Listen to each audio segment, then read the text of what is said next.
Recording started. Recording started, okay. Just in case they need it for other purposes. In the interest of transparency, would it be possible to release the names of everybody on the committee and the meeting dates? Yeah, absolutely. And we are posting the meetings, and we'll have it on the city calendar as well. We did post this meeting earlier this week. But yes, I can certainly release the names of the committee members, and I think I've done blurbs on all of you as far as. Yeah, I think that would be good. It will help later. Okay. Okay.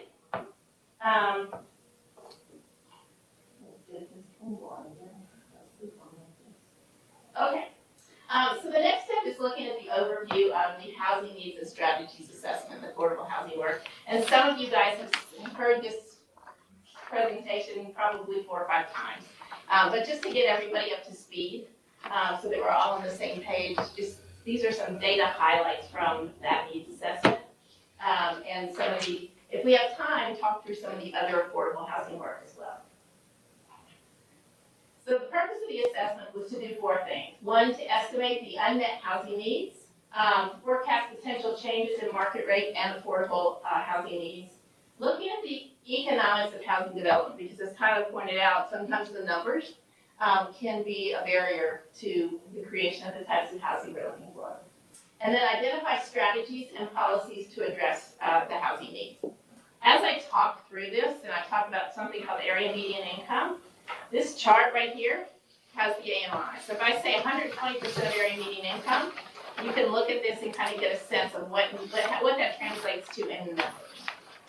Because we'll be looking at the different area median incomes and the types of housing that, or the numbers and types that might be needed for that. And Lori, I've sent you all these attachments as well in an email. So the key questions for the study: what do the existing housing markets look like, both for rental and homeownership? How have Golden's demographics shifted over the last 10 years? And then also a projection of where will our growth be in the next 10 years, over the last 10 years and the next 10 years.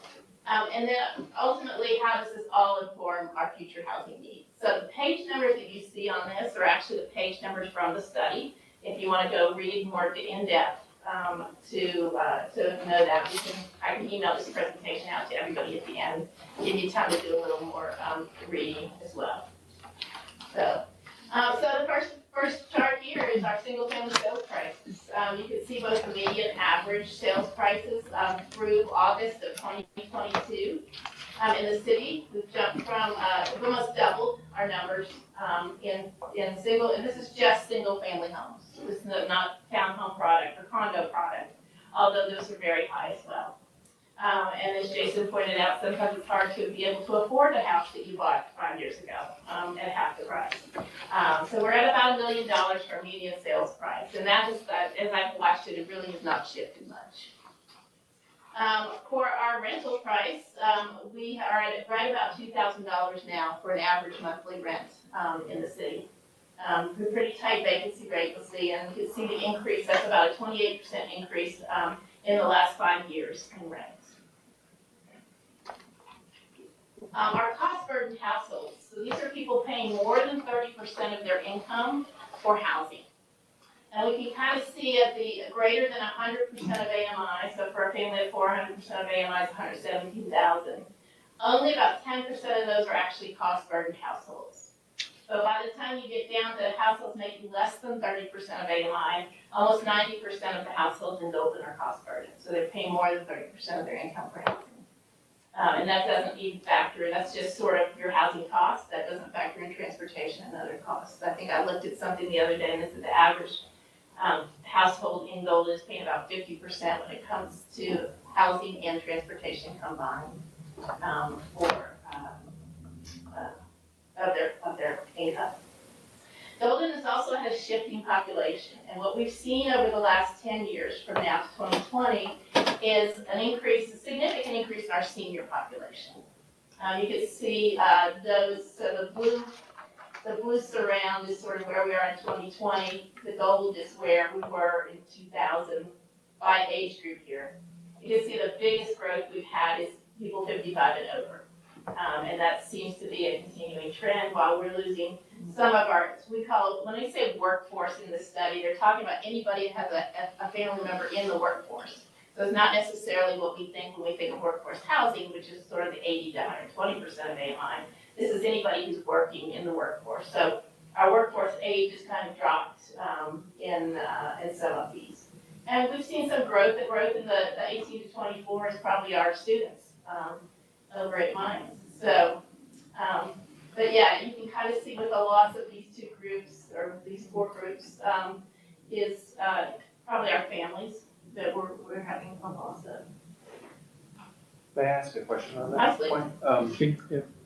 Can you, do you know, in looking at that for Golden, how that stacks up to other cities or Jefferson County or the metro area? I can look at Jefferson County and see what it does. Are we unique in that regard, or are we? I mean, the fact that we're closing schools Yeah. is probably an indication that it is at least a countywide Sure. issue. Maybe Yeah. Denver's closing schools too. So, yeah. I'm not sure on the growth side of things with the seniors that we may see that much reflection of the seniors in the metro area.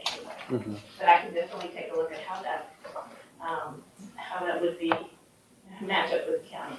I know that there have been some studies in Denver by neighborhood that have been really telling about like school closures happening after this displacement of families, like that directly tie increasing costs to families leaving Mhm. and those schools closing, right? So, and showing, showing where families are going to, so, I don't know. That'd be interesting. It's just, it's Denver by neighborhood, and they mostly on the west side,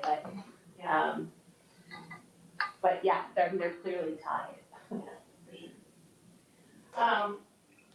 Paul, we can make a cup of coffee if you want some. Thank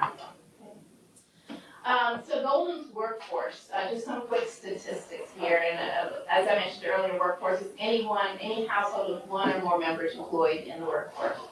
As of 2021, the city of Golden had about 19,500 jobs within the city, and that is actually a huge drop then a come up, because when COVID hit, we just lost a lot.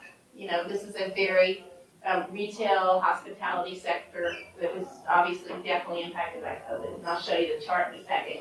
But we're expecting, workforce is expected to grow by 1.5% over the next 10 years. COG data, census data. So they're expecting to see about 3,000 additional jobs in the next 10 years. But on top of that, only 5% of our existing workforce both lives and works in the city. Didn't mean to interrupt this. It's never been clear to me if they took into account this growth rate, what Coors Tech is gonna bring in over the next 10 years. And my answer to that has been probably not. I mean, I don't think they get that granular. It's really a projection of the metro area as a whole, and then as Jefferson County as a whole that COG produces and the census data produce. So I'm sure they didn't get that specific to think, okay, Coors Tech is coming in. So And that's one of those Golden-centric things, Yeah. that it's gonna be an enormous impact on our amount of workforce and housing needs. for sure. I don't know how many of you all followed the Coors Tech project. It is a 12-acre project in our downtown area that they're tearing down sort of those old buildings now that you see, and they're proposing to build their worldwide headquarters there. It will have their own headquarters, it will have commercial, and it will have residential. And one of the sort of negotiations we did in the PUD ODP piece was to negotiate 1 unit of affordable housing for every 9 units of market rate that's being developed. So there will be affordable housing connected with that. They are actually making a real $3 million investment upfront prior to the release of their CO for their headquarters, which is going to be their first phase of development.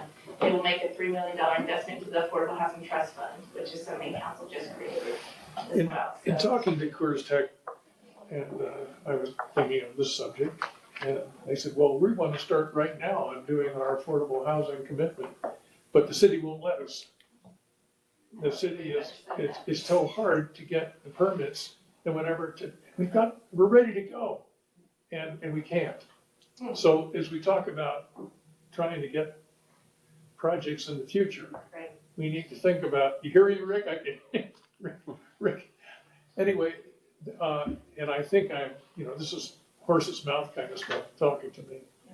So I just mentioned that. Right. That's an And I obstacle. think when we get into some of the recommendations, you'll see that as well, that will come up, the idea that, we have a multifamily project, you have to get your zoning, but you have to get your entitlements and things like that, and how that all plays out, so. Rick, have you heard the same thing I heard? Well, I would dispute that they are ready to go, but we have been talking to them. They're getting ready to be ready to go. They're looking to start planning their residential projects, and what they want is the allocations up front before they have any development to show. And so that's where they were hoping that we would be able to just award them allocations without a project and or with just maybe a sketch of a project. So we had to explain how the process works, and so that's kind of the stumbling block that they are probably trying to communicate.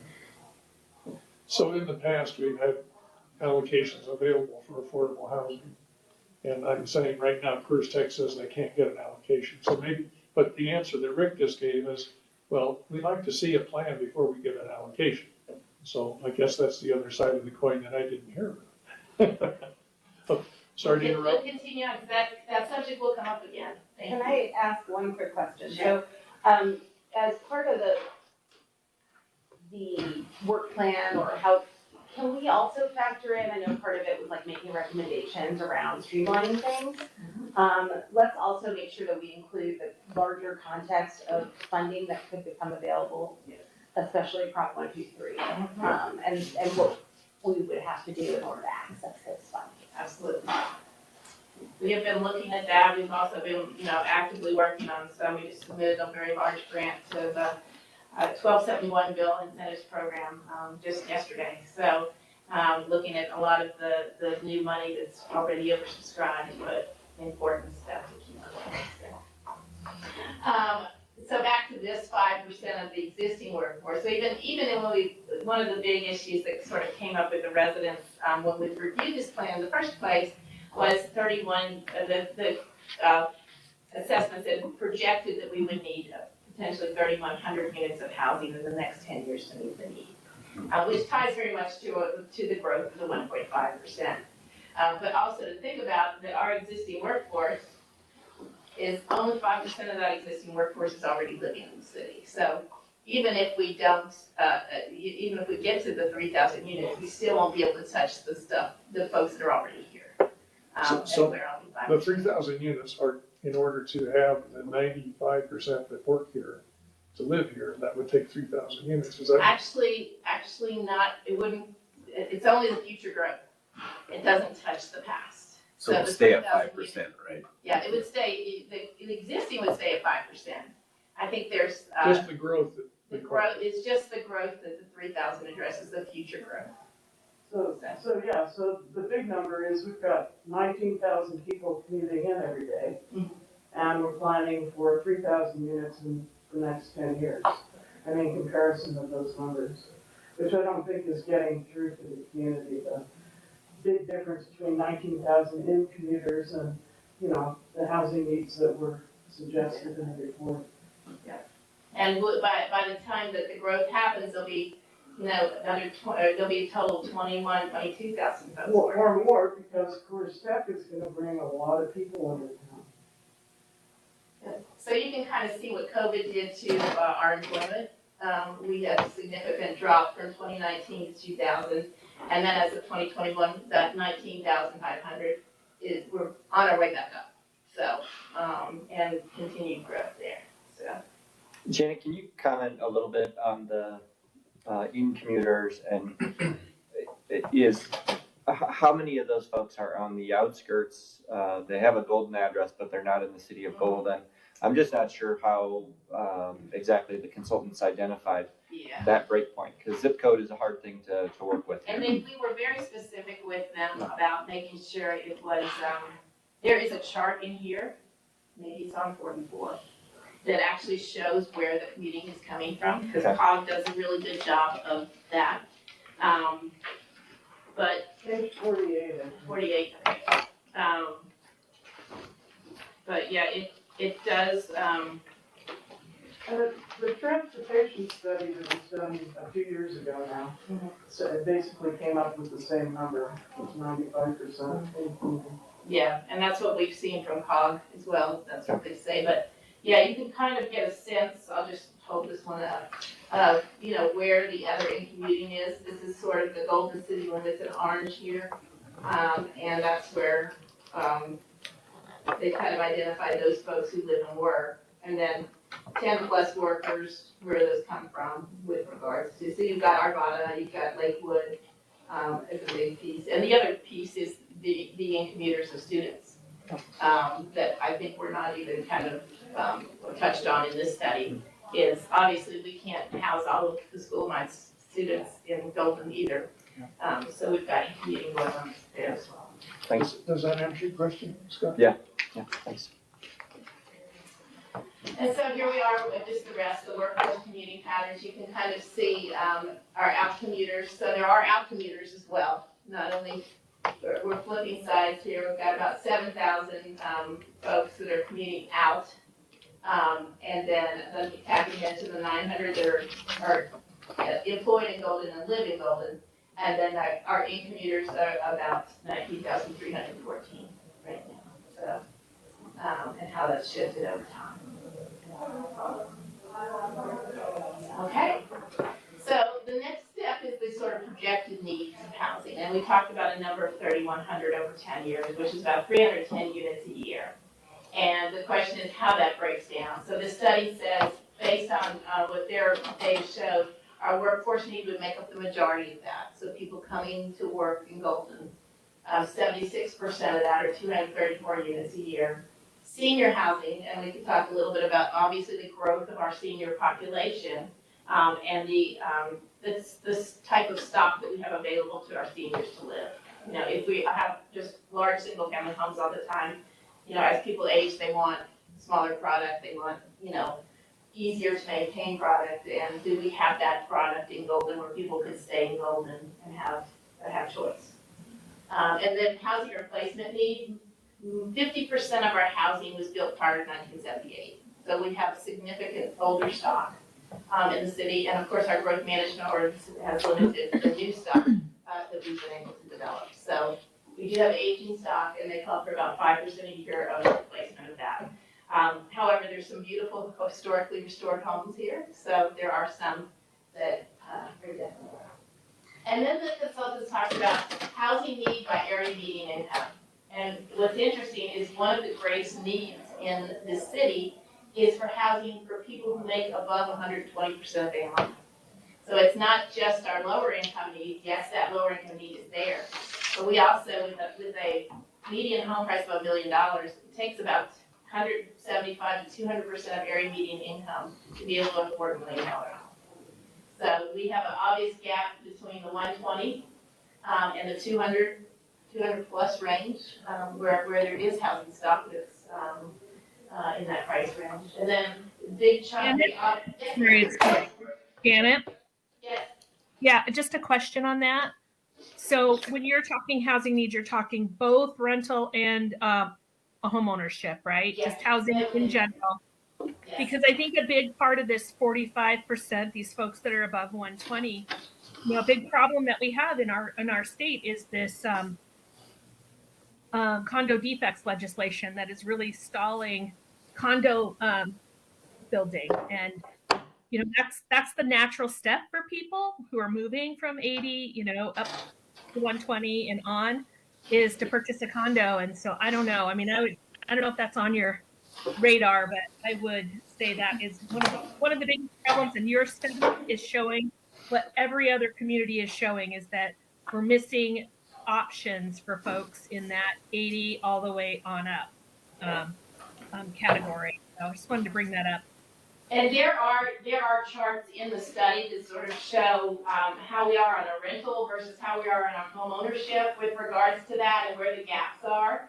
And yes, I think you see more of, it's sort of that 45% is more on the homeownership gap, piece than it is on the rental gap. Because the folks in the 120 range can't afford to rent in Golden. And folks in the 100% range can afford to rent in Golden.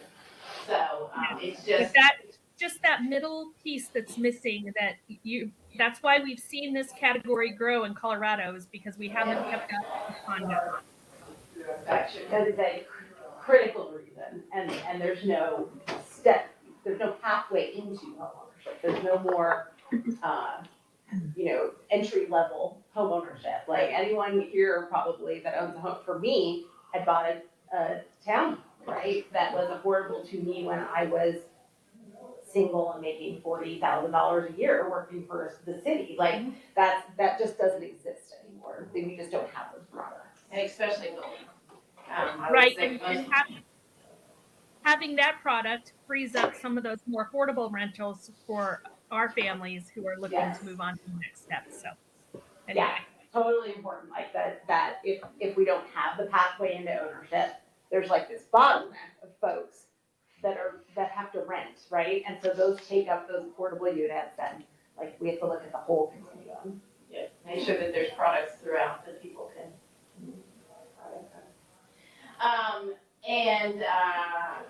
So yes, that just gives you a picture, and you can obviously see the AMIs that we need to. I will also caveat this with the study itself says that in our below 50% AMI, we're good on the homeownership side because we have a large amount of mobile home communities, and that's really defined as as ownership. But I would say that, and Stefka just winced at that. I mean, if you think about the traditional homeownership piece and the ability to build wealth and step up, it's not necessarily there on mobile home parks. So I would just asterisk that with a little bit of, I think we may be short on product for homeownership in that 50% and under range as well. So,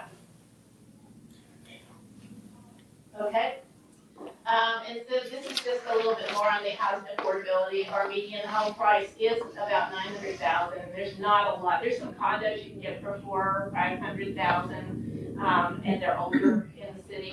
But that tends to be grabbed by people like me who are parents of students and want a place to put their student. Janet, the ones that were commuting in, 19,000 to commute in, where do they fall in the AMI range? I'm not sure that study has talked about it. It would be interesting to see that. So I don't know. I can see what I can do to get an answer. It's interesting. I don't know that. I don't want to. It's interesting, Robin just talked there. Okay, good. I got at least two of us in one. That's a good question. So our in-commuters, Robin. I'm sorry, I'm That's okay. responding to an email.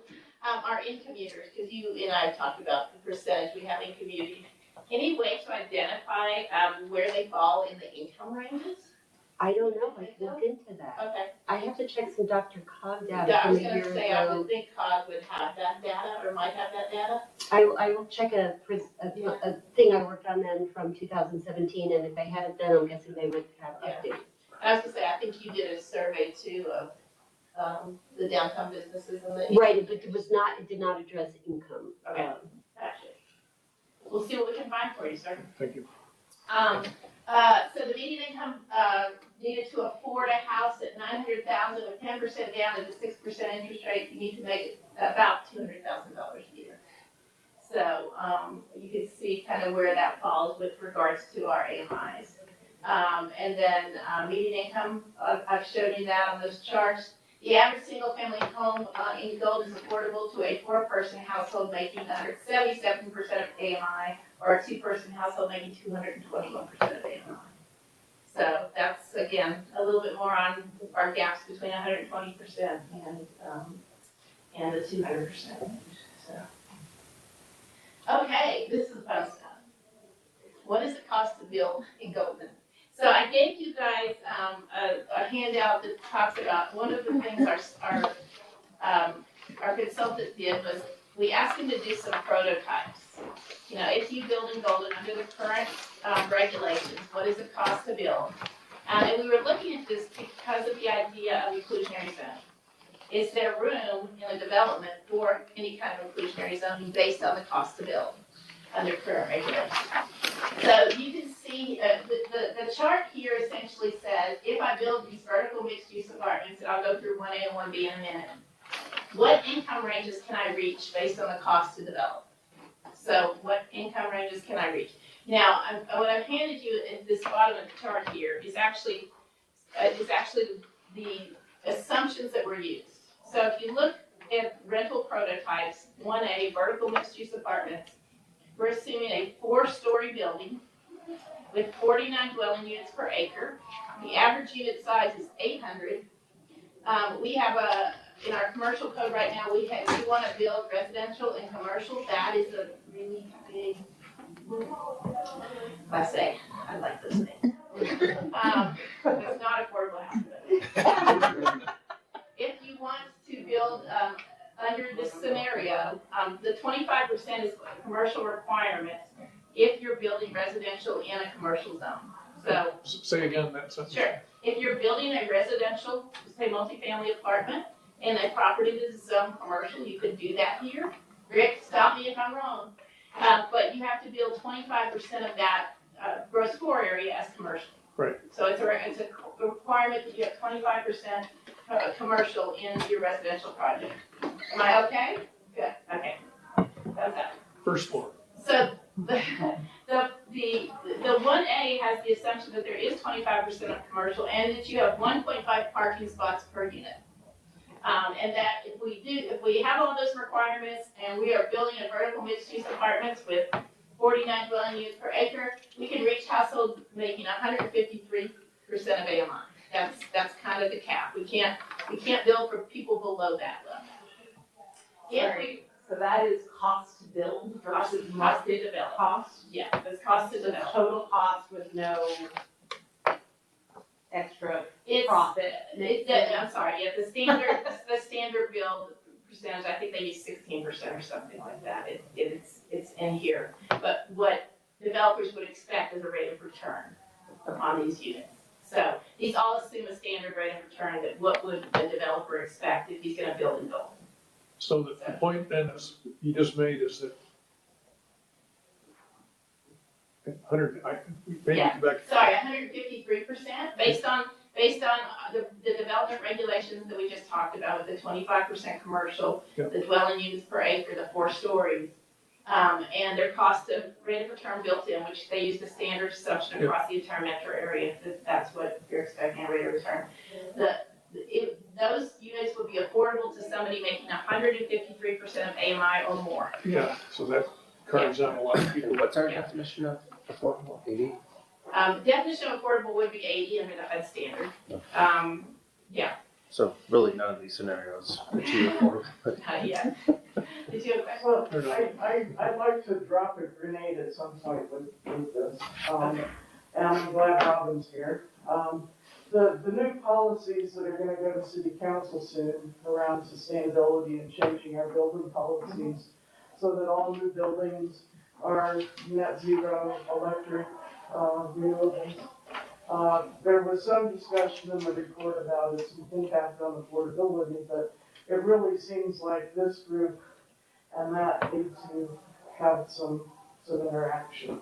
Because I don't have the expertise to understand the impact on cost of development by these new sustainability standards. Right. But we have people here who do. And one of the things that's also on the housing work plan is the second part of the grant funding we have is to actually look at some best practices around integrating sustainability and net zero and energy efficiency improvements into affordable housing. Because there have been some really successful ones out in the mountains where they've been able to do that and it really takes the cost down to the end user. And so your balance between your development and the cost to develop and the end user, who, especially Lori's clients who actually have to pay the bills. Yeah, and Robin was tapped into some environmental justice funding too through the state, so I think, Aren't you glad you came to speak? well, the city was anyway. I'm not part of that one. Okay. But Rick, who works as, planning director and works closely with sustainability, might be able to provide some information on the upcoming net zero discussion. And Teresa, for sure. Yeah. Um, I mean, people here in the meeting. anything you wanna add, Rick, or should we keep? Well, yeah, I wasn't aware of the environmental justice discussion, but yeah, there is some debate, and we've been hearing from others in the development community who are more cautious about moving forward with the net zero plan, at least as proposed, and I think some are saying, you know, we should take a look at slower implementation and some of those, you know, phasing approaches to this, and it'll kind of depend on where council wants to land on it. I think the Sustainability Board, in conjunction with Planning Commission, are providing a recommendation that's pretty assertive on that front, but it still has to go through council to discuss.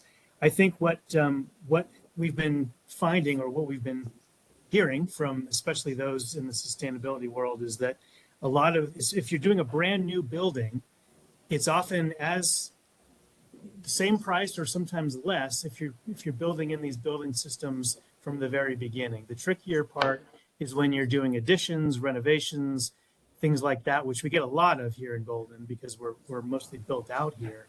That's where it gets a little bit trickier as far as cost of upgrading systems and integrating older systems with new systems. So I think it's a little bit, there's some things to work out for sure, and some variants or exceptions that are needed along the way as people, you know, propose developments. But I think they're trying to educate folks as much as possible that a lot of this isn't quite as expensive as people think it is. So I want to get on that, and I'm looking at Tyler, as maybe in the next meeting, we can get some data, because I don't believe it. I don't believe that the optimism, Janet, that you spoke about with regard to developers, that new buildings can be done cheaper and include net zero. So I'd like to get some data on that, because I'm not, you know, agreeing with it now. I think that we need to think about the sustainability side of this just as well as the design side or the parking side or the density. I mean, those are all issues that are in Rick's bailiwick. But in the sustainability area, I'd like to be sure we have data that proves out the optimism that you spoke about, Janet. Yeah, and I agree. I would like to see long-term data, and I don't think there is a whole lot because there hasn't been a ton of new net zero buildings. So, you know, it is expensive up front as an affordable housing developer. It really does crunch our budget big time. But I still haven't seen data that, you know, over the 50 years that I have to own this building, I'm going to realize enough savings that the large impact initially is worth it. I mean, we all want net zero, right? I'm not saying we don't want that. It's just, it's a tough pill to swallow when you're trying to pull together the money to build an affordable housing community. And to Lori's point, there's always generally a premium of implementing new technologies. It's about the efficiency created, and then the payback period. And what's that investment period? What's that hold period where either capital can be attracted, or, you know, if Lori's holding the asset for 50 years, what's that break-even point of investing in the technology? And then, so that's kind of the first scenario. And then the second scenario is, where do I find sources of capital that will either sign up for that duration, you know, or specifically fund this technology? So that's where investing in the future in either proven or unproven technologies kind of has its own challenges, especially in the built environment. Thank you. And I'll say from my experience in the mountains where we've done some of these projects, whether they're net zero or net zero ready, workforce affordable housing projects, there's no doubt there's a premium associated with the upfront cost. I can try and gather some data as well, just to give you guys a number. It's probably in the $10,000 per unit range or something along those lines. The biggest challenge that we would find in the mountains, which we're going to encounter here as well, is the challenge around space. So if you really are going to do PV offset, you need a lot more space generally than whatever is available within your rooftop and within your property boundaries to be able to generate enough offsetting PV to get to a net zero number. And so that's where community solar gardens, other, movement by Xcel, et cetera, to become more PV oriented or less fossil fuel oriented in their delivery of energy helps with that equation as well. But I think part of the reason in the mountain communities why we had continued to move in that direction was the idea that it is less expensive on a maintenance front for those folks that are living there. So you find lower HOA fees, you find lower electric bills, those sorts of things for the folks that are there. But getting over that initial hurdle is the biggest challenge. Now, the fortunate thing is that there's a fairly large supply of grant funding that's out there for those things. I know that in Summit County, we were successful getting considerable amounts of grant funding to offset some of that upfront cost, but not all of it, and not in all projects. And so it's certainly a consideration that merits discussion. It becomes more complex even with for sale. Yeah. Because there is no break even on the operating costs long term for the holder. Because as a nonprofit developing a home that is for sale, that's just that much more subsidy that you have to put in up front. And all the benefits of the long-term operating costs go to the homeowner, which is great. But there's no way to kind of finance that out over time, and there are far fewer options for grant funding. When it comes to for sale housing. Yeah, and in Summit County, we did a for sale project just within the last 3 years. That was a duplex development. We did one pilot unit that was fully net zero. Everything else was net zero ready. We did solar panels on the project. Again, we did get some grant funding for that project. It was average 80% ownership project. So that was great.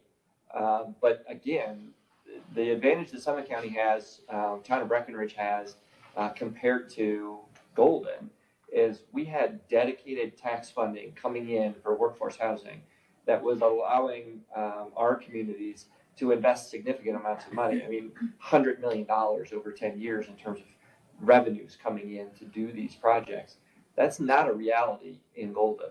And so every dime counts, and every opportunity that you look at, it's going to have an impact on what you can actually develop. And I mean, it was having an impact in the mountain communities as well, despite having that kind of tax subsidy available. So I think as we work through this, identifying those gaps and figuring out what funding could be, because if you look at this as well, like you said, Paul, there's no way you're going to reach 80% in any of these scenarios, even changing the development regulations. So are there subsidy gaps that need to happen in order to create the affordability that needs to happen, whether it's the energy efficiency piece or just the construction piece in general. So those are things you guys can think about, chew on as you start to bring your recommendations together. Let me stop, and is there any more on the energy efficiency piece before I jump back into this? I think the good news is, at least to throw some silver lining, is current technologies, more efficient windows, the way skin assembly is put together has provided, less or more thermal efficiency, and current code is approaching, what LEED was 10 years ago for that certification. So there's kind of like a baseline improvement that is happening that's worth acknowledging. And then there's always extra credit to go for, but in many ways there needs to be a creative outside source, and maybe that's PACE financing, or there's other kind of ways. But I do want to say, it's not just all bleak, and the way we're building buildings today, would be, some version of silver or gold LEED certified even 10 years ago. The other component in the sustainability conversation is making a macro level policy when real estate is so contextual and nuanced. Like one site may be near a mountain and in the shade 60% of the time. This isn't silver plume where you have serious shading effect, but so PV makes 0 sense. So there's such a contextual nature, which is a huge component of LEED and most green initiatives, is assess the site characteristics and make the most of it, whether that's building orientation, what technologies are appropriate.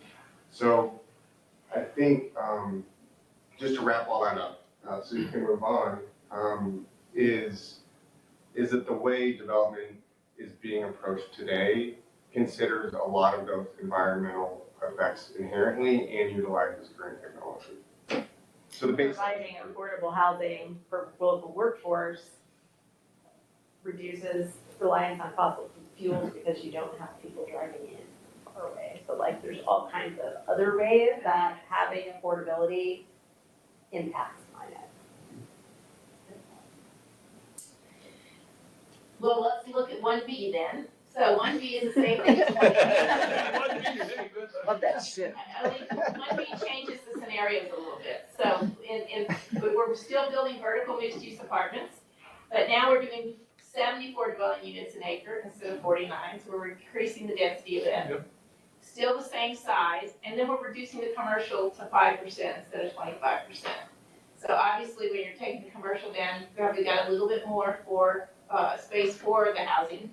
And then the parking is 1 slot instead of 1.5 slots. So it's just a way of showing that when we shift the development regulations a bit, that you can actually reach a lower income by doing this. And you can see the same similar for the infill apartments, the row homes. Your condos are just, like Lori said, maybe this has something to do with the condo legislation, but the vertical mixed-use condos down there at the bottom, and you can kind of look at the scenarios there.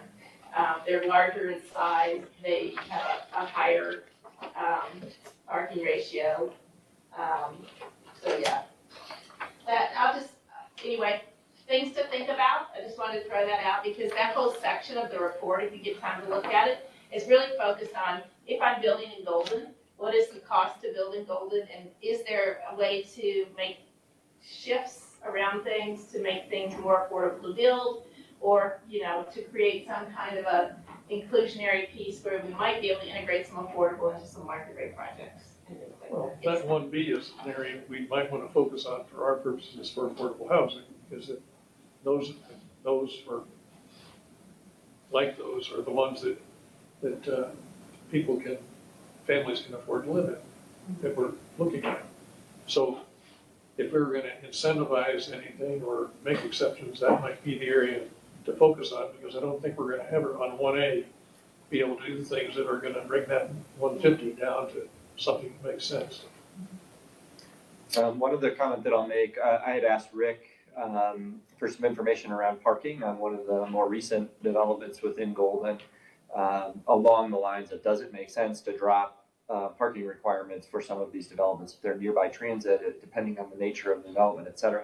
So that might be something, Rick, that would be good to share with Janet, to share with the group for upcoming meeting, just as another source of data. And Greg's in charge of the whole second meeting around the city codes and all of that, so he and his team are gonna kind of talk you guys through all of that. In terms of the incentives, I was in a meeting the other day, and this School of Mines has worked with RTD and was able, I don't know, they were able to work with RTD to get passes for the employees at the School of Mines. So the city might be wanting to invest with RTD in those kinds of passes that would, bring down the fossil fuel thing and make that housing more attractive, because that would be an area to invest in that's outside of building, but it has the same result in terms of helping economically the homeowner or the renter. So I just want to put that. Cost of transportation. Sure, just put that on the table that RTD is listening. And so I'd like to be part of a city that would invest in that type of transportation for that area of income for people living in those new apartments that we're going to be building. Just add it, I can tell you that the cost of it is not all that great. I was gonna say. It's surprisingly less expensive than I thought it would be, and we have 2,200 or 2,300 employees that this applies to. And in the first week we launched it, we had 350 of them take advantage and get their EcoPass. in 1 week's time. And a lot of them are commuting from outside of Golden into campus every day. Can I just say one other thing from I don't know how it applies to the college basin, but there are new tax credits for employers that provide sustainable transportation options for employees, so you can get a tax credit on eco passes and in infrastructure investment. And I'm not exactly sure how it's going to play into affordable housing, but our friends at the West Quarter TMA are working up some scenarios for us to share with our business community, affordable housing community, on investment, how maybe groups of property owners or businesses can band together to make investments and then share out a potential tax credit. So that information is coming. Just wanted to show, I don't know if that could help it. We have a condo building in the San Terence district that has very limited parking. So it's 92 units and there's only like 20 parking spots. It is on, it's on a major bus line and it's right, so it's transportation oriented for sure. But part of what we've done is through the condominium association, we provide an eco pass as part of their, everybody gets one in the building. And so that's a way, I think, that you could balance limited parking. If you take advantage of this, then you have to provide it.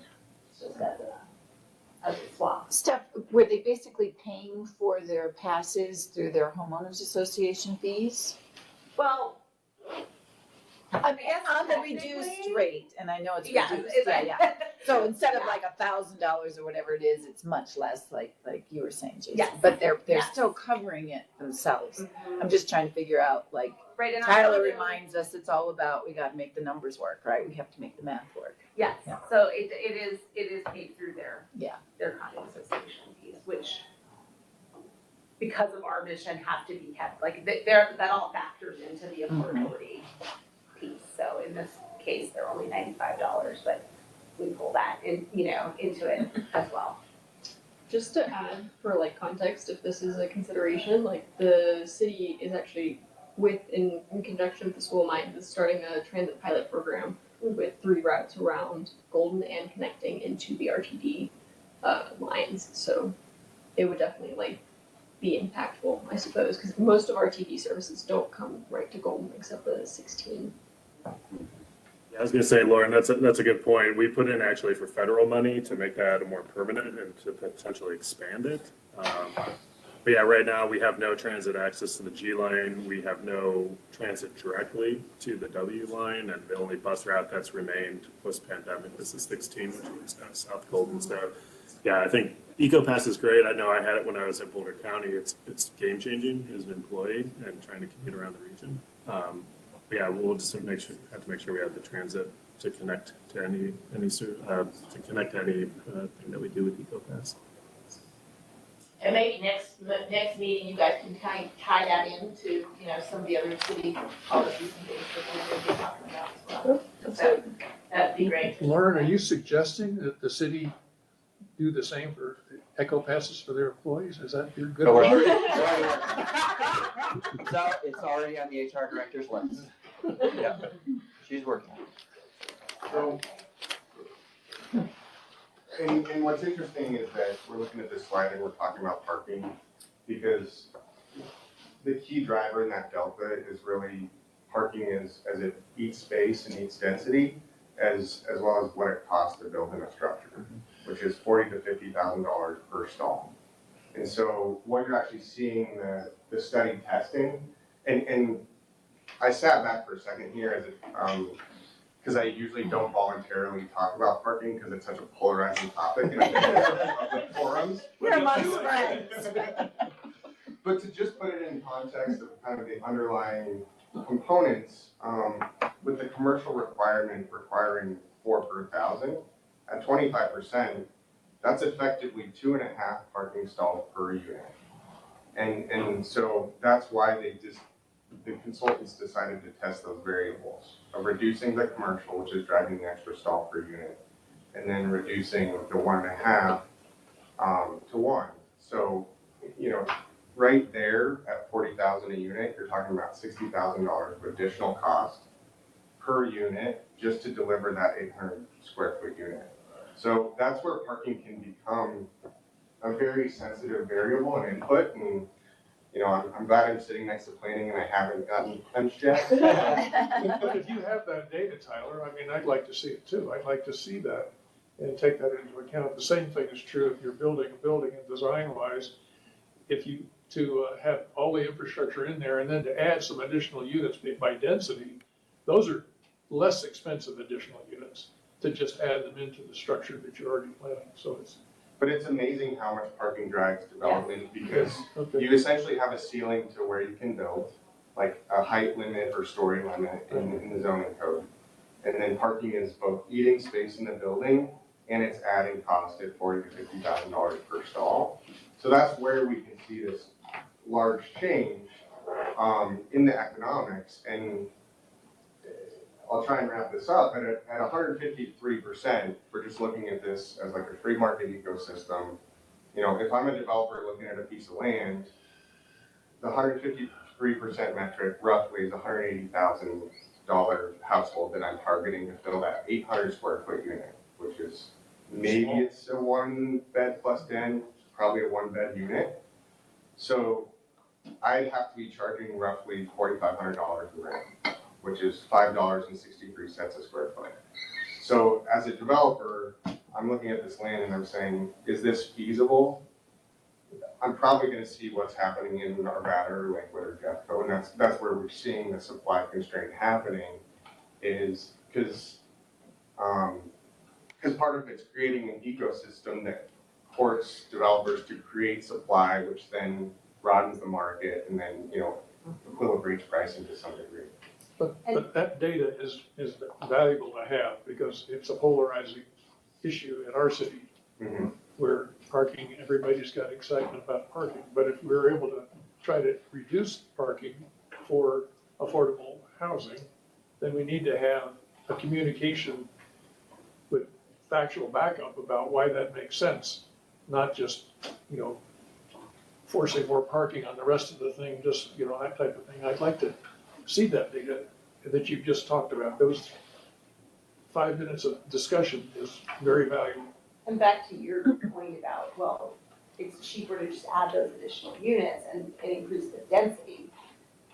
That may be true, but it's often driven by parking, because if you don't have enough space on that ground floor to accommodate the parking for that additional story, you just can't do it. I got it. That's why. It's amazing how parking driven some of the math can be, and the challenge is who likes to parallel park in too tight of a spot, right? Like when the topic gets personalized, who likes to drive around the parking lot and look for, you know, when it's individualized, it's frustrating.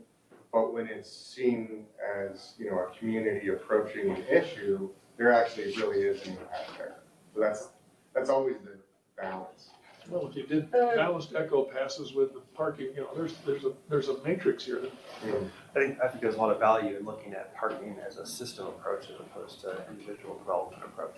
I mean, that's essentially how we do it on campus, right? We manage 3,700 parking spaces for the campus, but they're not assigned per building, which we would have to otherwise do if we were in a normal development type situation, right? And then it you know, adds cost to the buildings and all those kind of things. So if the community took a look at it in that regard, or maybe by area or something, you know, it's a system-wide sort of. Yeah, I counted the course tech piece too. Yeah. It's a big thing for them to not have to do it by development, but you have to do it for the campus as well. So, and that's another thing consultants kind of brought up was release. Oh, sorry. Oh no, it was great listening to this because this is everything you say is true. We talk about parking more than anything else when we talk to developers and applicants. So I think we are hungry for evidence that supports reduced parking where we can. And so Tyler, it would be great if you did have some studies to point to. We've done our own sort of piecemeal studies here and there and read in journals and such, but everyone wants to see something that's exactly parallel to Golden. I think the tricky part is that we need to make sure if we do reduce the parking, there are viable alternatives, and you guys have touched on that already. It's transit, right? If there's transit and other multimodal options readily available, it's a lot easier to let go of those bigger parking restrictions that we have in place in this sort of blanket approach across the city. And some of that might be based on income, of course, too. Although people argue again and again that, even people who make less money in America still have cars. So, but I think with data, we can counter a lot of that. I'm going to keep moving because I want to give you guys time to discuss at the end. So let me go ahead and pop through these. So this is just really summary before we jump into what the consultants had as some recommendations for us to look at. That home ownership in Golden is likely unreachable for households at or below 150% of area median. That rentals in Golden are currently affordable to the smaller one and two person households around 100% of AMI. Over the last 10 years, there's been a significant growth in our senior households. We're looking at potentially needing 310 new units per year. And then, of course, the cost to develop new housing in Golden based on the development of regulations, as we just talked about. It's hard to reach households below 150%. One of the things that, the consultant said related to that was he said you'd have to rent that 1 or 2 bedroom for $4,500 a month. That's what he said. And that most people, it doesn't look like that's a good business deal. I mean, there's not going to be 1 or 2 people who want to rent for $4,500 a month. So developers aren't coming into Golden because it just doesn't make sense on paper. And then we're losing out on a lot of development opportunities because of some of those dynamics. That's kind of what they thought as well. Okay, let me be quick with these.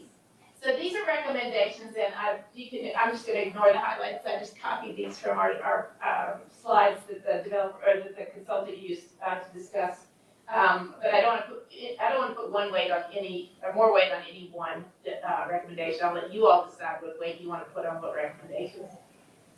Revisiting the ADU regulations and encouraging some of our homeowners associations to allow ADUs that may not allow ADUs. ADUs are allowed by right in the city in single family and duplex zoning districts. So it's a great tool for affordable housing if you can do that, but the homeowners associations can say they're not allowed. So encouraging shared equity programs with community land trusts. Jessica's group works with community land trusts and is a community land trust. And then that will likely require funding from the city, participation from the city to have that development. We are currently working with Habitat for Humanity on a project with a community land trust model.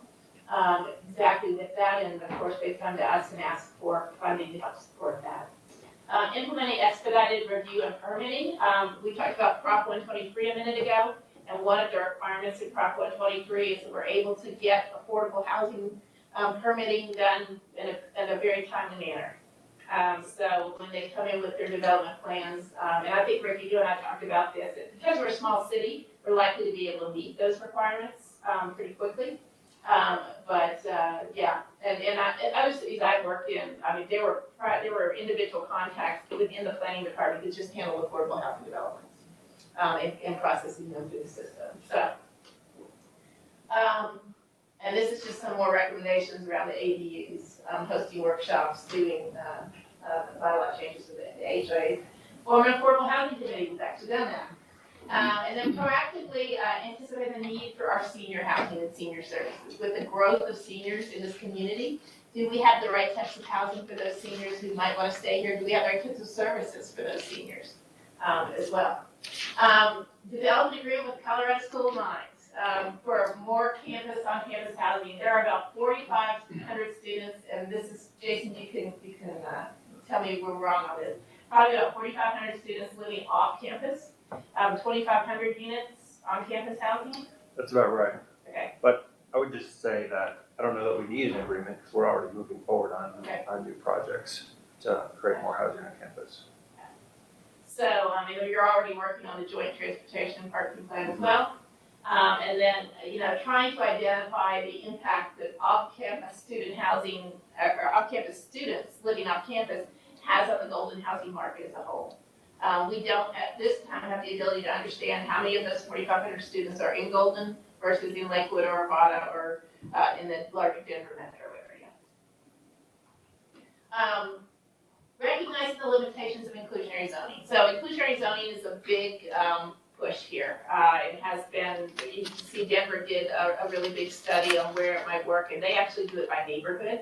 Their inclusionary zoning requirements shift from neighborhood to neighborhood based on the market analysis and the profit analysis that you can get if you're developing in Cherry Creek versus if you're developing, somewhere else in the city. Golden is a very small city, and I think the concern there is because it would likely produce a very small number of affordable units, but it would also have an impact on your market rate units, because it's kind of, it would make things tight unless you increase your market rate units to reduce the cost of your affordable units. And then, But on that inclusionary housing, that's kind of a buzzword at the council where there seems to be a movement that, we ought to think about that. It's not done, but if you have the kind of data that says, you really ought to think about that. I mean, there are so many other things we can do that will be helpful, and this might not be at the top of the list. So if you have that paragraph or two, it would be nice to have it in your back pocket when this subject comes up again. and that's really why we ran the cost numbers. Yeah. To be able to show that, look, you're already at 153% of AMI to build these apartments. If you throw an inclusionary piece in there, then you may even go higher on the 153 side, even though you get a 2 or 3 apartments for the lower income. Now, one of the interesting things, and Rick can talk about this more next time too, is looking at that 25% commercial and maybe creating some kind of voluntary inclusionary zoning program that we would, you could do away with the 25% commercial if you included some affordable units, and maybe how that math might play out if we do that and then allow the market rate developers who know the commercial is not going to work in their property anyway, they just have to do it, to get away with not doing the commercial, but they have to include the affordable. So Another argument of the citizens is that all the affordable housing is being built in one part of town, which isn't really necessarily correct, but having the inclusionary zoning makes it so that you're spreading it around a little bit. And so I think there's a sort of a argument to be made for that, just to make it more spread around the city. absolutely. Janet, the slide before, I was gonna ask Jason, is there a way to, that you could see on the metrics of that 4,500 students? Like, I don't know if the school might has something that can help us understand, because I think that's a big key in understanding what our rental market looks like. Yeah, I can we put together a summary for this group if it's helpful. On page 4, it showed where the commuters were, but there might be a similar amount that there's students. Our goal right now, and just so you have an idea, we can house all of our freshman students on campus. We can house most of the sophomores. We want to get to a point where we can offer housing for all freshmen and sophomore. Not that it would necessarily be mandatory. I think that's still up for debate, but that they have the option to live on campus. And then, of course, in Mines Park is where we house upper class and graduate students.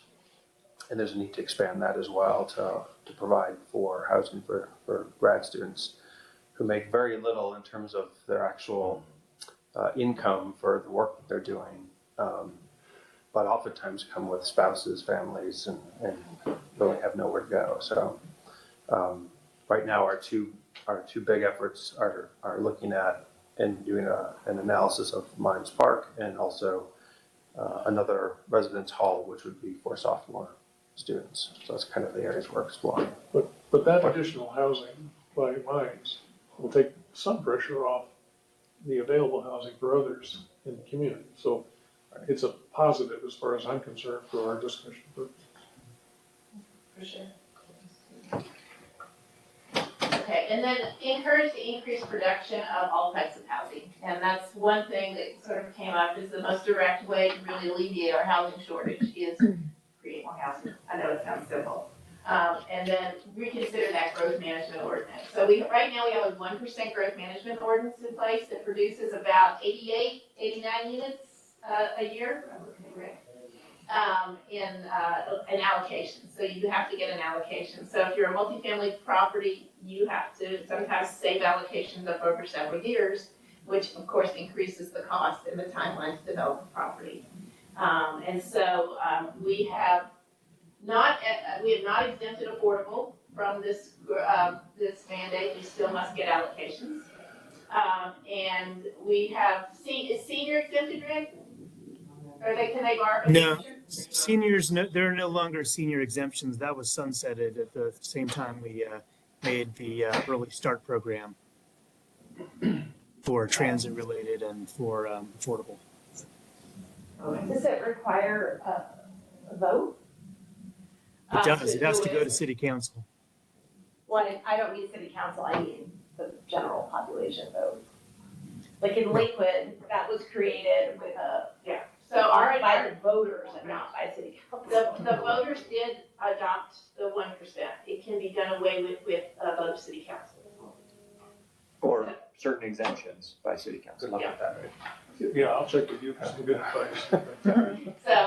So yes, I mean, and think about that as part of your recommendations. The 1% produces about 88, 89 units a year for the entire city that could be given out.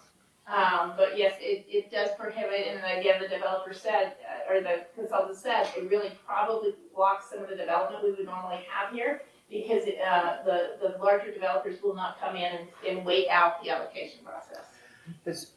With regard to that 1% limitation, has there been a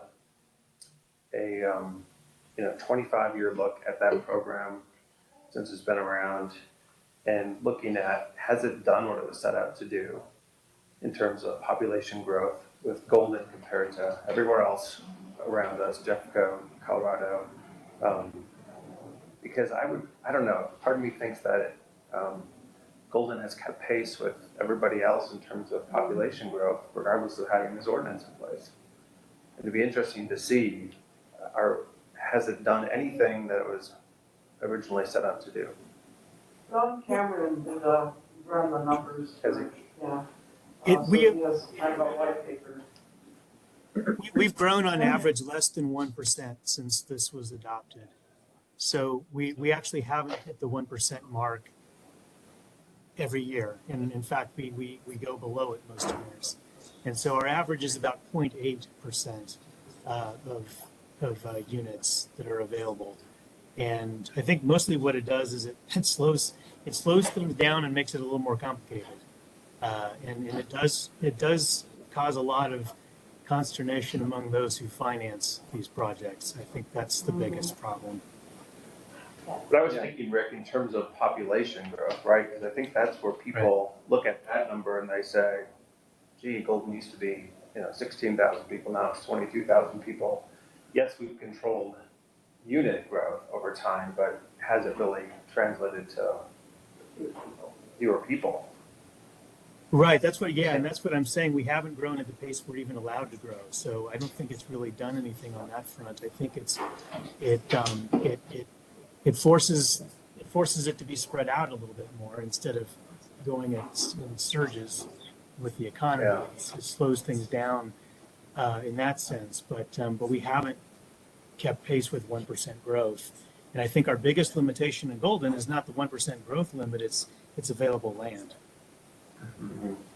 Have there been polls, do we know what people feel about that? It's a very hot button issue within the community. There is a strong vocal support for keeping it in place, perception or otherwise, for what it's doing. And so I think it is a third rail kind of issue. Honestly. Now, I think there are options to consider from this group about, are there ways that there should be exemptions or considerations that aren't the elimination of it, but are rational, objective, justifiable ways to address workforce housing as a way to tweaking that. I think that kind of thing likely would have enough political will behind it and enough community support. But the idea of eliminating the growth management ordinance, whether it's real or perceived or otherwise, I don't think that's going to fly. I'm actually asking more to get to like NIMBY sentiment. Like, is There's a there bunch of that. the NIMBY, like not in my backyard, like, you know, like. But to understand, the age in Golden is growing, the average age is going up. And so when you look at voters and how they feel, people that would talk and so forth, those are all commuting. They're not living here. The people that live here have an older time in age, they're, you know, my age or in that. And so they would be really holding tight to the 1%. So when you talk about a communication or a justification or reasonability, we need some of that dialogue or communication to be able to even do the exceptions, much less trying to get rid of the 1%. 1% ain't going anywhere.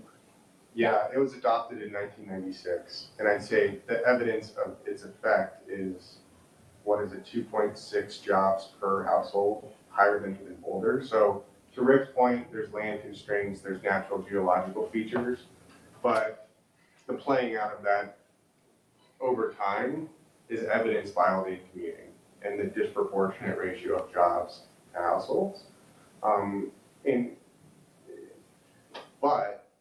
So I don't think it's going away. We talked about parking. I'm poking enough bears around. But one thing to consider, and to Rick's point, you know, it's one thing for a bank to say, I'm going to commit to X loan, even though you have permits for half your project. Yeah. You know, and getting your bank or your investment committee for equity across the line is a pretty amazing sell by the developers who have pulled it off. Who did 120 units here or whatever, which is multi-year, assuming just them. But in considering the nuances of affordable, there actually is really good logic, which is, you know, CHAFA's process. One of their key criteria for assessing a project is certainty to proceed, or do you have the zoning in place? So, you know, are you going to be, if we allocate funds for you, are you going to be able to execute? And usually it's within a time period, et cetera. But to me, that's a unique nuance of affordable that justifies some sort of an exclusion to this ordinance, because one, it's an issue.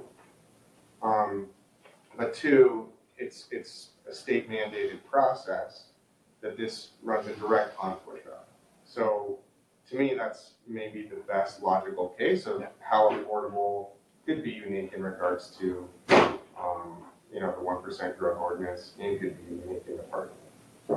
And we could look at I would some agree as surrounding the cities. person, I would agree as the person who just developed under the growth ordinance not that long ago. And our first application to CHAFA was denied specifically because we weren't guaranteed an allocation of units, and we had to go back and literally get an ordinance to forward allocate. So I'm pretty familiar with how this went, and it was painful.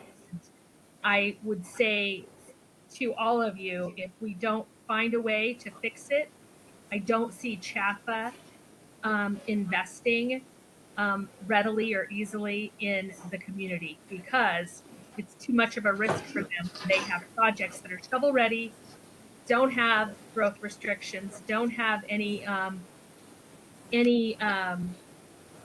chance of not going forward based on not getting a forward allocation. So that's my 2 cents. You guys have all heard it. Those of you who know me have heard it a million times. Rick's smiling because he knows.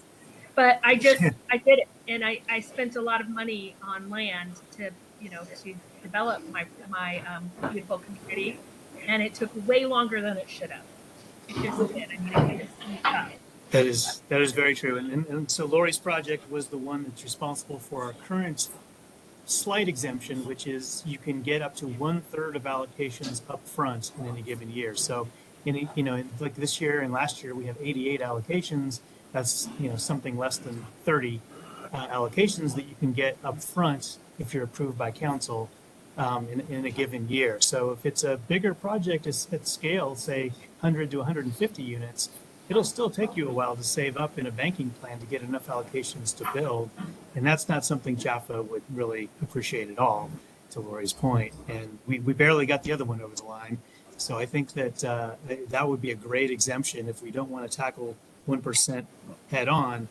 An 80% AMI exemption would be a great way to go, in my opinion. And Lakewood does exempt their affordable housing from their growth ordinance. So I can look at some other cities and how they've exempted affordable housing, if you guys want some models to look at there. That's the kind of data we need for communication up front. And we've even seen some, like in the inclusionary situations, where any unit that is affordable at or below 80% of AMI doesn't have to have an allocation, or disconnected from the allocation piece, so that you can actually help even the for-profit developers that are doing some mixed housing. The other thing I think we should be talking about, or this group should be talking about, is what is that definition of affordable? Because even at the state level, so the federal government has always been 30 to 60. State had gone up to 80. State has now changed those numbers as well more recently with some of their funding mechanisms. So does it make sense to step away from the 80% number as you're looking at an exemption for affordable and redefine what that term is? Yeah. Or tie it back to, if you're using grant funding where they've defined that 120% is considered affordable, can you still use the exemption in those cases? Because again, we have a continuum issue. We don't just have a 30 to 80% AMI issue. We have it from start to finish. And so trying to limit that, or limiting that artificially may not be the way to go. What would you recommend? I would recommend that we lean on what the state has done in some of their grant funding programs, which again, in some cases go up to 160%, I think. We're at 140 in the urban area, Yeah, but I'm the used to mountain communities can go 160. to even 180. Is it 180 now? Mountain. Yeah, okay. And that's the new levels, because Yeah. they're seeing so much of the missing middle gap. Yeah. So if you pegged it, let's say at 120, which is a number, I'm familiar with, I think the people would be familiar with. Yeah. That's in the range versus 80%, that might be at least that would be a plus for. Yeah. Especially when you have a study that says, 45% of the units needed in the future Yeah. are needed for those households that are above 120, so. Anyway. And you don't want to lose track of the other end of that Yeah. spectrum, but again, you do want to make sure that, because again, if you can get something, that's better than getting nothing. And if the financials just don't work on some of those much lower AMI projects, having the ability for a developer to at least mix in some higher earning units into a mixed development where you've got an average that works out to, let's say it's 100%, but you've got some 50 and 60% in there and you've got some 140s, that helps with the overall financials. And Right, I agree, and I think that's where we could play with inclusionary ordinance type things to try to get a mix and get at least some of the lower income, because, if we start setting our AMI up there, that's what everybody's going to look for. Yeah. And we can't forget the lower end. Yeah, and we did some, I'll say, creative schemes in Summit County where we changed some of our housing strategies and some of our requirements around what a developer could take advantage of in terms of what would be considered affordable. And there were expectations that you averaged a certain number, and a certain number of that drove that average had to be below a certain point as well. And so there's a whole lot of different trigger points in there that, and we worked at the time with different developers to try to identify what makes sense financially. And so again, I think this group can really help with some of that. And the state is starting to work with public-private partnerships and mixtures with commercial and tax incentives and all that. So I think being on the cutting edge of that and really thinking outside the box could get a fuller spectrum. Yeah. I think it's important to understand too that subsidy availability is higher at the lower ends and then goes away to a larger degree after 80 or 100. And so it feels like, if I do this perform this way and have all these 140s, it's going to balance it out. But in a lot of cases, even the 140s require subsidy, which I think is terrible, or it's just breaking even. As we saw on that chart, that you're building to something that's 153% AMI, and so the income averaging because of subsidy availability could actually get you more lower income units because of the subsidy. Yeah. Can I just bring up two other issues that are happening at the State House or might be happening that might affect this discussion, and that is the potential proposal by the governor, the local control issue of zoning and for housing affordability, and council, I assume, will want to really think about what their position is on that and pros and cons of that. Local control is really important, housing density affordability is also really important, and also there is looks like there's going to be an effort to remove the restriction on not allowing rent control. I'm not taking a position on residential rent control, and then if council might want to look at if that gets passed and then there's a move in the community to ask for residential rent control, council really, I assume, want to consider what that might mean.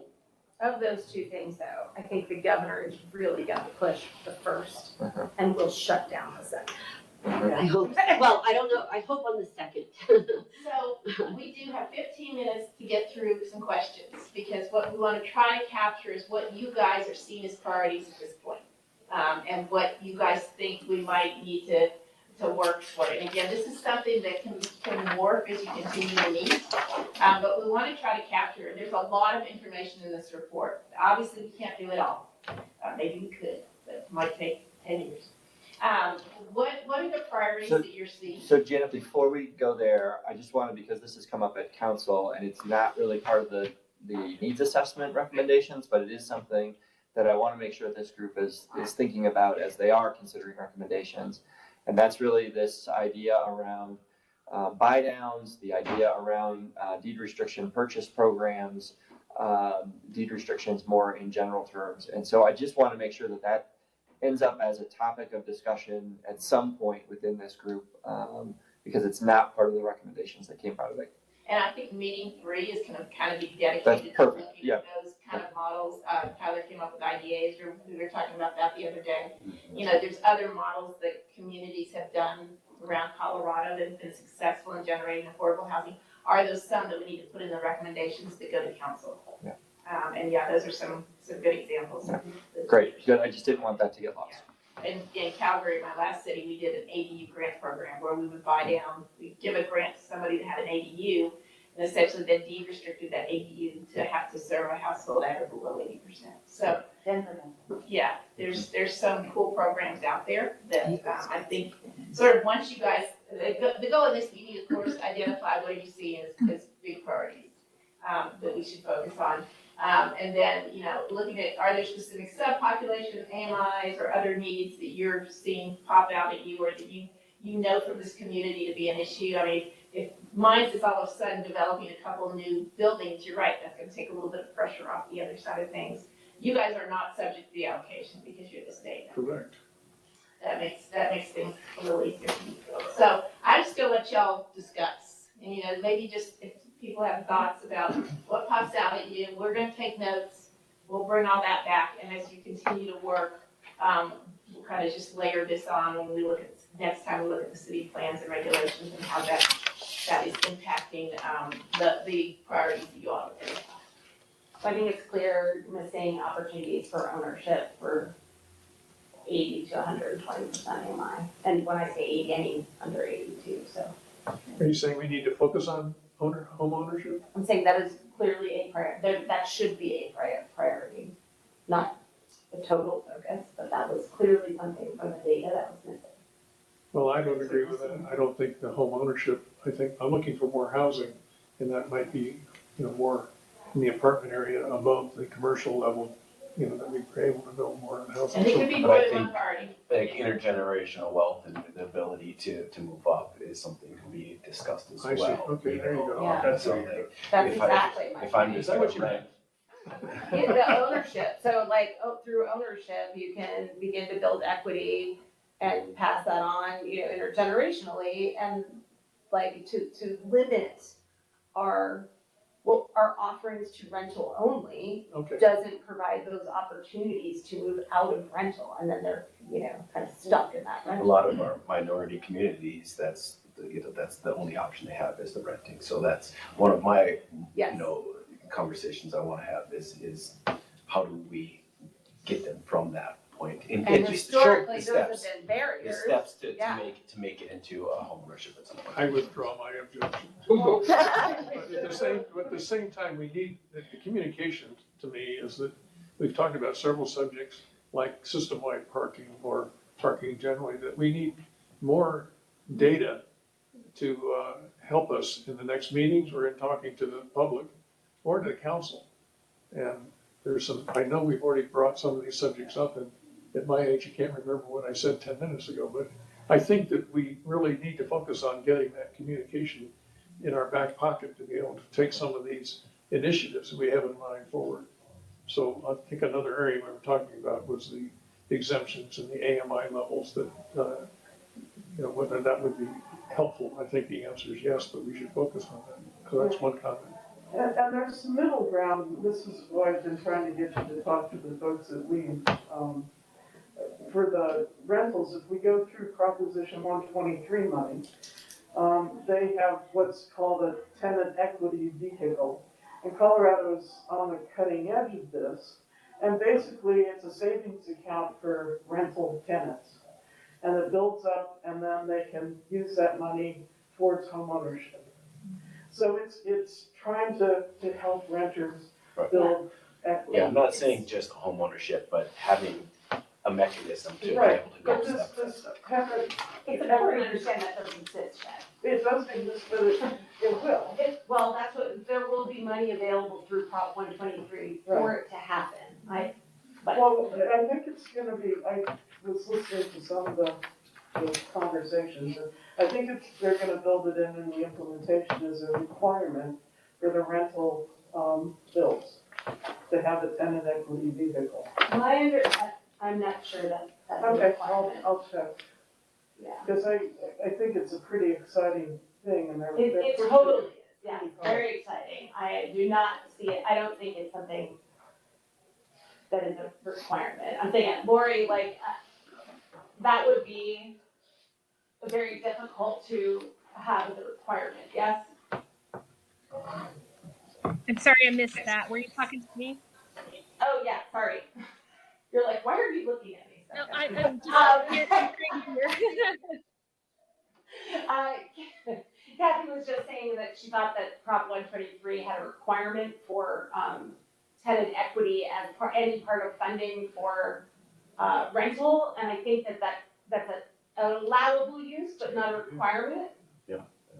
Yeah, and they have a separate grant out right now also where they're doing some tenant equity programs with their own vouchers. But one thing I wanted to add that I didn't see in this report that wasn't a recommendation, and I know I brought it up to your consultant, and so I'm a little concerned that it's not on there because I think it's super important just seeing what I'm seeing across the metro area is preservation of existing affordable housing. I don't see anything in there that says we better keep an eye on our Section 8 properties to make sure that those contracts aren't going, that owners aren't opting out. We do have a few Section 8 properties there. We're not opting out, thank goodness. I mean, we just signed another 70-year at Canyon Gate, but you do have other properties. And then the other thing is just naturally occurring affordable housing. So some of your apartments, you have some larger apartment buildings. They may not be the greatest apartment buildings, but they're places where families can live. And if a private developer comes in and not just private developers, but private equity folks come in and scoop those up, they often raise the rents. I have one in Edgewater right now, 260 units just got purchased, and they're raising the rents $500 every tenant. So. Mobile home parks also. Yeah, it's a big Yeah. problem. So preservation. So definitely, thanks for bringing that up. Yeah, I'd like us to keep an eye on that. And then one more thing to add really quick, just so you guys all know, we did get selected to be a moving to work organization. So our housing authority will be able to offer larger payment standards for certain areas. And Golden is definitely one we've called out as an exception area payment standard. So we'll be implementing that over the next year. And so our families are going to be able to rent units at a higher fair market rent or at a higher rent, period. And we'll be able to subsidize those, so they'll pay 30% of their income for rent. And we'll pay a little more for them to live there. But so that'll be exciting, even though it doesn't help because we don't have enough housing stock. It doesn't build housing stock, but it does allow some of our families to move to Golden, that couldn't live there before. I'm gonna take a tenant equity vehicle piece and put it in meeting 3, where we talk about those tools, the things that we could potentially implement for the recommendations to council as well. We also talked earlier about net zero for there was a sustainability, it's not all in the design, parking, density, it's also sustainability has an impact. And we need to, again, get information that would support making any exceptions to the sustainability issues. How about seniors? Anything hit you with those guys? Well, yeah, we use it. Stop it. Just because I'm 78 years old. The idea that, a couple thoughts, and that is that older people are occupying some of those larger homes. Yeah. And it could be that there was some miscommunication. It felt like the council was trying to oust seniors in order to make, which is totally untrue for smaller families. But if we had housing for seniors, that they could make a reasonable, because right now, they say, well, heck, I can't afford to leave my house. I can't buy anything else. I have to stay here. And just because I have 2,000 square feet, I don't need half of that. I don't have any place else to go. And I like it here. So that senior housing element of this is important. And when Rick says, hey, we used to have a senior housing exemption and an affordable housing exemption, but they aged out, termed out or whatever, so they're gone. Well, the community felt that those were a good idea at one point, and they're still a good idea. Maybe they're even a better idea now than they were before. So the idea of an exemption for senior housing or for affordable housing is something that I think is sellable and that we should reinstitute. So that, you know, in terms of discussions about what steps we might take, those are two. I don't know what else you have in mind for seniors, and if you give me a few minutes, I'll think of something. Well, I'm one of them. Oh, And thank you for your gray hair. And I agree. I mean, our house is paid off, you know, we bought it over 30 years ago. I am living in Golden very affordably, because my house is paid off and I don't really have housing costs, except for, you know. How many square feet do you have? Also benefited from ownership. Right, right. That you can And get to a it's- point and where you it's don't have more this than cost. double in value, but where would I go when I would use most of that more than doubled in value to try to find somewhere to go?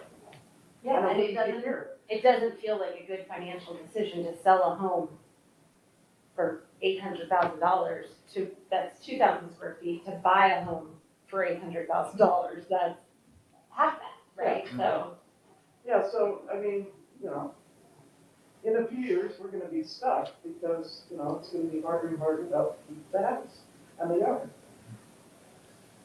But here we are. One thing I heard from Rick and Tyler, I think we really should focus on is parking, right? Of understanding what that looks like and how it plays into this with the cost per unit and the hurdles. I really think that's gonna be a big key.